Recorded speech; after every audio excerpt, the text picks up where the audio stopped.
on va parler de tout ça. Je voudrais qu'on parle d'un des sujets qui nous a beaucoup occupé cette semaine. Est-ce que vous considérez que l'UMP que vous dirigez est pour quelque chose dans le recul du gouvernement sur la question de la procréation médicalement assistée, la PMA? Bien sûr. Comme nous sommes pour beaucoup dans la prise de conscience tous les jours. Vous n'étiez pas dans la rue la semaine dernière, vous n'avez pas manifesté, mais vous avez participé au... mais Jérôme Chappuis, excusez-moi, si je me souviens bien, sous le quinquennat précédent, à chaque fois que la CGT et la CFDT manifestaient contre des réformes que nous voulions mettre en œuvre pour le bien de notre pays, François Hollande les soutenait systématiquement. J'ai pas souvenir qu'il avait un jeton de présence dans chacune des manifestations. Ce qui est quand même intéressant, c'est que cette manifestation, vous n'avez pas su à l'UMP la prendre correctement. Quelques élus UMP un peu francs-tireurs ont participé à cette manifestation et vous envoyez des mails aux adhérents de l'UMP pour vous réjouir de la reculade du gouvernement, comme si l'UMP y était pour quelque chose. Or, il semblerait que les principaux cadres dirigeants de l'UMP n'ont jamais fait partie d'une manifestation de mobilisation contre la loi sur la famille. On va reprendre les choses dans l'ordre. D'abord, les députés UMP qui sont allés à ces manifestations n'y sont pas allés en francs-tireurs. Mais ils étaient très peu nombreux par rapport aux manifs de l'année dernière. Écoutez-moi, où tout le monde y était. Mais attendez, tout le monde sait que l'UMP est totalement mobilisé contre un gouvernement qui démantèle la politique familiale. Je rappelle que Christian Jacob, à l'Assemblée nationale, a fait un travail absolument remarquable avec tous mes amis députés. Nous nous sommes battus tous les jours pour pointer du doigt les incohérences du gouvernement, y compris sur la PMA, concernant les couples homosexuels, et sur la GPA, la gestation pour autrui. Rappelez-vous tout de même, mais alors pourquoi nous avons systématiquement pas à la manifestation finalement Mais parce que on n'a pas vocation à être dans toutes les manifestations. On peut, dans certains cas, soutenir des mouvements, entendre, bien entendu, les uns et les autres. Je rappelle qu'il y a dans ces manifestations des associations, je pense Sens Commun par exemple, composées de jeunes de nos concitoyens, très proches de l'UMP, qui sont très engagés et qui disent la les responsable choses. de Sens Commun dans Figaro Vox, un nouveau site de débat du Figaro, dit finalement l'UMP n'était pas là, et si l'UMP ne s'est pas relevé le flambeau, on fera sans elle. Mais on peut pas dire... Mais écoutez, j'ai pas entendu cette déclaration, mais je voudrais quand même vous rappeler que nous sommes en permanence en contact avec les uns et les autres, et qu'encore une fois, je le répète, vous êtes en contact avec la Manif pour tous ? Pas moi personnellement, mais on est un certain nombre à échanger avec les uns et les autres. Mais je voudrais quand même rappeler une chose. Vous ne pouvez pas balayer d'un revers de main la présence des députés UMP dans ces manifestations en disant eux, ils étaient en francs-tireurs. C'est un peu trop facile. Alors, c'est chercher quelque chose mais c'est un peu facile de donner l'impression que l'UMP récupère un mouvement. Mais je demande rien, c'est vous qui m'en parlez. Il y avait Henri Guénaud, Jacques Millard dans cette manifestation. Ils sont représentatifs. Je sais pas, il y avait Hervé Mariton, il y avait Yves Fromieux, il y avait une vingtaine de parlementaires. Alors je sais pas combien vous mettez le seuil dans l'échelle de Richter du taux de participation des députés. Je propose qu'on en cesse là. Oui. Le vrai sujet n'est pas là. Alors justement, sur le fond, j'ai bien entendu vos propos. Enfin, écoutez, nous sommes, au combat, je crois en être de ceux-là, dans les médias, à l'Assemblée, au Sénat, et tout le monde pour faire effectivement comprendre que ce gouvernement n'est pas en situation de pouvoir imposer de telles mesures. Il n'y a pas une erreur de jugement du président de l'UMP sur l'ampleur de cette manifestation et du mécontentement des Français sur cette loi sociétale. Comment vous pouvez penser je vous pose la question, est-ce qu'il y a une erreur de jugement? Ça peut vous arriver. Mais attendez. Ça, bien sûr que ça peut m'arriver. Mais là, je vois pas le problème. Il y a eu 2 manifestations. Une que j'ai condamnée, puisqu'elle était essentiellement fondée sur des slogans racistes et antisémites. C'était l'extrême droite, avec un certain nombre également de mouvances gauchistes. Bien, c'est leur affaire. Et puis il y a eu une grande manifestation à laquelle un certain nombre de parlementaires UMP ont participé. Et j'ai dit que pour ma part, j'avais parfaitement entendu tous ces messages, puisque nous les relayons régulièrement sur un point majeur. Ce gouvernement est en train de démanteler la politique familiale de la France. Alors, à propos de la politique familiale, on sait que pour éviter d'éventuels amendements sur la PMA, le gouvernement a renoncé à la totalité de son projet de loi famille. Jean-Marc Ayrault annonce que certaines dispositions vont finalement être examinées sous la forme de propositions de loi. Alors, on a tout entendu sur la méthode, la confusion que ça avait pu générer, mais au-delà de la méthode, sur le fond, est-ce que vous dites, il faut un statut des beaux-parents en France? Ça concerne des millions de personnes. Oui, je ne suis pas certain qu'on ait besoin d'une loi. mais encore une fois, je peux éventuellement être ouvert à ce qu'on en discute, pourquoi pas. Il me semble qu'il y a déjà beaucoup de choses qui sont faites, qui sont organisées dans les faits, et je pense que la loi ne permettra pas de régler tous les problèmes. Je vous pose la question parce que la présidente de la Manif pour tous, sur RTL vendredi, a dit il n'y a pas besoin de statut du beau-parent. Bref, on a un peu l'impression que les jusqu'au-boutistes, que la Manif pour tous fait du jusqu'au-boutisme sur ce dossier, alors qu'on sait que ça concerne quand même un certain nombre de personnes. Attendez, la question, elle n'est pas là. C'est bien de faire du fond. C'est pas juste, on va faire un statut des beaux-parents et on regarde pas ce qu'il y a dedans. Est-ce qu'il est utile de faire une loi ou pas ? Je m'interroge. Parce qu'en réalité, la plupart du temps, je suis moi-même beau-père. Donc je vois bien ce qui pourrait relever de la loi, mais ce qui surtout relève du quotidien, de la relation entre les couples, avec leurs enfants. Est-ce que le gouvernement doit absolument avoir en permanence vocation à s'immiscer dans la vie intime des Français ? Enfin, on ne comprend pas à Paris que les Français n'en peuvent plus de voir le gouvernement s'immiscer dans la vie intime, dans leur vie intime, dans l'éducation de leurs enfants. Ce que nous avons vu il y a quelques jours à propos de l'affaire de la théorie du genre a été balayé d'un revers de main de manière incroyable. Le gouvernement s'étant rétracté en disant pas du tout, c'est une rumeur.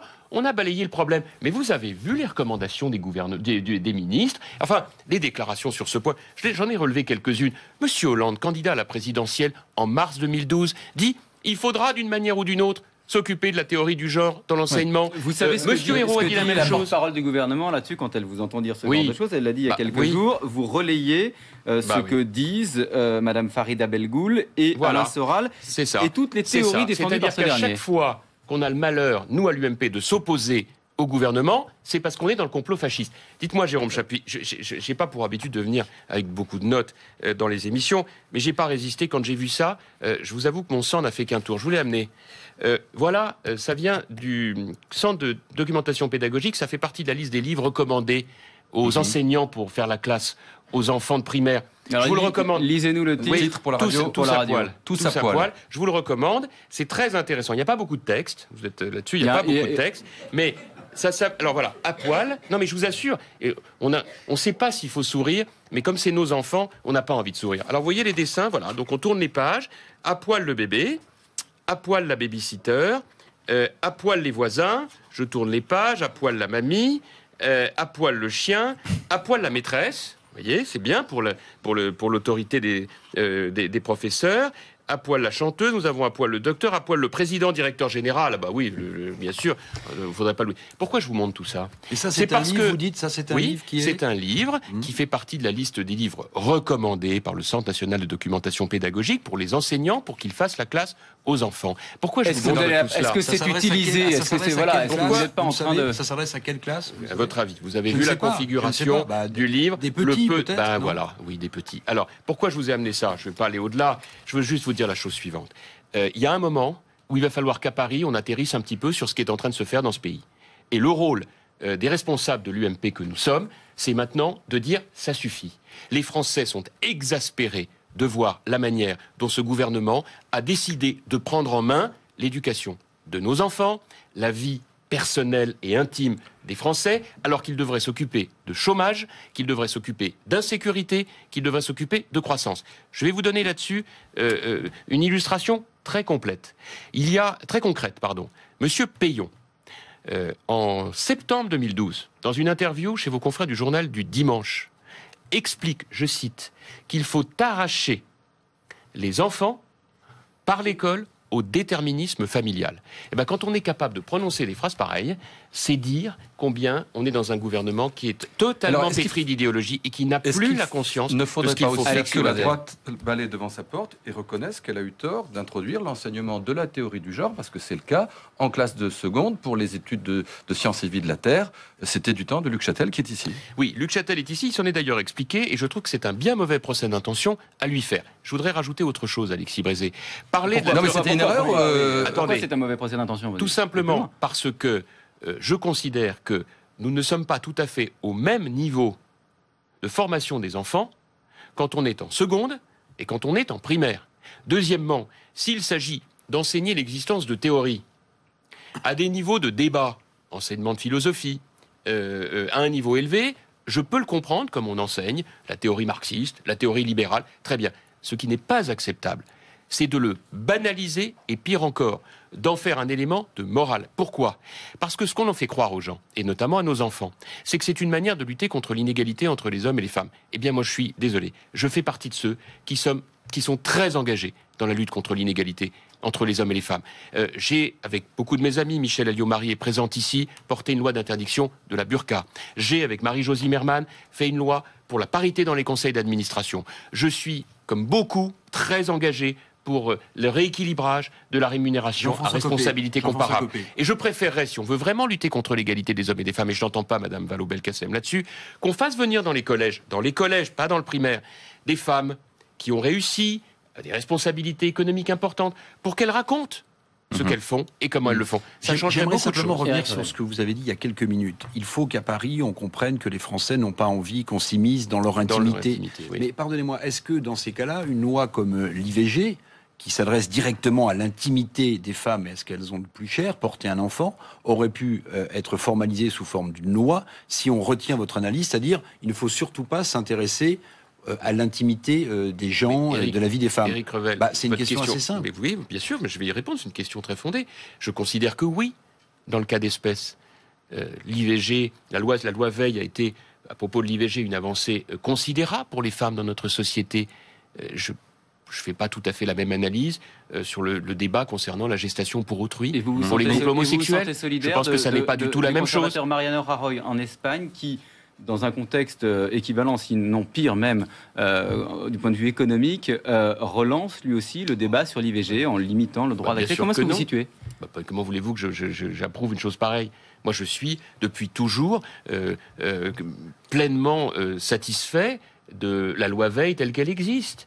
Et sur ce point, je n'ai pas très bien compris pourquoi le gouvernement français venait rajouter un élément supplémentaire en enlevant la notion de détresse, qui en réalité n'apportait strictement rien, si ce n'est de vouloir s'approprier un peu de cette loi Veil, parce que je pense que la gauche n'a jamais supporté que la loi Veil ait été portée par un gouvernement de droite. Et de la même manière, vous ne comprenez pas très bien donc le gouvernement espagnol, on comprend. Là, en l'occurrence, moi je peux vous dire que je serai toujours de ceux qui s'engageront pour empêcher qu'en France, on puisse remettre en cause la loi Veil dans un sens comparable à ce qui se passe en Espagne. J'y serais toujours hostile pendant un certain nombre de questions sociétales qui effectivement se posent. Or, il y a un débat en ce moment à l'UMP qui est sur le point de savoir est-ce que finalement les réponses qu'on doit apporter aux Français sont des réponses économiques ou des réponses économiques et sociétales ou que des réponses sociétales. C'est un débat qui s'est posé lors d'une réunion du comité politique de l'UMP, où un certain nombre de gens ont dit on a des propositions économiques, on va en parler tout à l'heure, il faudrait qu'on ait des propositions sociétales. Et puis finalement, décision a été prise de ne pas avoir tout de suite de réponse sociétale, on verra ça plus tard. Comment vous situez dans ce débat-là ? Alors écoutez, on a eu cette discussion. En réalité, sur le principe, tout le monde, unanimement, est d'accord pour avoir un grand rendez-vous sur les valeurs et sur les questions de société. Qui divise l'UMP ? Alexis, on verra. Je ne suis pas si sûr. En revanche, nous avons considéré, j'étais le premier, à dire que le Conseil national, qui s'est déroulé le 25 janvier dernier, qui a été un conseil très important, qui a illustré vraiment de manière très concrète que l'UMP d'aujourd'hui n'a plus rien à voir avec l'UMP de 2012, que nous sommes profondément commencés à nous transformer maintenant. Il fallait cibler sur 3 messages qui correspondent aux 3 attentes des Français et qui vont être le cœur de notre projet. On va parler. Le programme sociétal, c'est pour quand ? Attendez, liberté économique, autorité de l'État, Dieu sait s'il y a du travail, et égalité des chances. 3 éléments importants, notamment pour le 3e point, concernant les rapports sur l'intégration que M. Hérault a. Donc, sur la société, là, la réponse est très simple, c'est que nous allons organiser dans les semaines ou les mois qui viennent, là on est un peu dans les campagnes électorales municipales et européennes, mais donc juste ça sera après les européennes. Oui, juste après une grande convention, mais on sait déjà les grandes lignes. Par exemple, nous sommes unanimes pour dire que nous reviendrons sur tout ce qui a été mis à mal dans le domaine de la fiscalité familiale par le gouvernement, le fait d'avoir baissé 2 fois de suite, par exemple, le plafond du quotient familial, de supprimer quasiment totalement les déductions pour les emplois à domicile, tout ça a un effet dévastateur sur la vie quotidienne des familles. Et enfin, viendra la question de la loi dite mariage pour tous, dont le vrai problème n'est pas tant la question du mariage que la question de la filiation et de l'adoption, et nous évoquerons tout ça dans une convention sur laquelle nous assumerons nos positions. Avec la question de savoir si oui ou non vous l'abrogerez, comme le réclament certains, dans votre camp. Ah oui, absolument, ce sera un débat très important. J'ai d'ailleurs ma petite idée sur abroger ou réécrire. Bon, conserver, non. Vous avez évoqué l'intégration, je voudrais qu'on parle d'immigration.